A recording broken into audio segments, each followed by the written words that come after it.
Dans un grand restaurant, le chef étoilé est toujours entouré d'une équipe de cuisiniers très hiérarchisée, qu'on appelle une brigade. Tout en bas de la hiérarchie, il y a le commis de cuisine, qui en fait ne cuisine pas. Il épluche les patates ou il nettoie le plan de travail. Au-dessus, il y a le chef de partie, qui ressemble un peu plus à l'idée qu'on se fait de cuisiner. Il maîtrise la cuisson des aliments, dresse les plats et dirige ses commis d'une main de fer.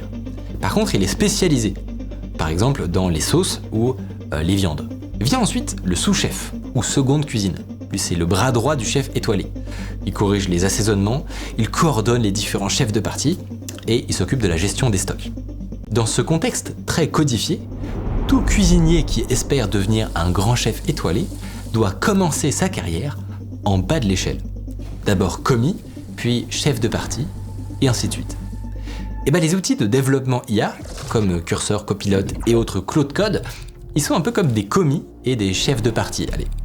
Ils ont des vraies compétences, mais plus la tâche est complexe, plus il faut quelqu'un pour les encadrer. On peut dire que coder une page web, c'est comme éplucher les patates.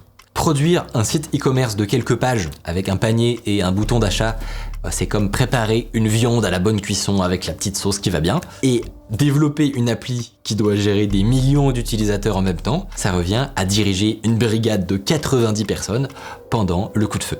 Et ça, pour l'instant, l'IA en est très loin.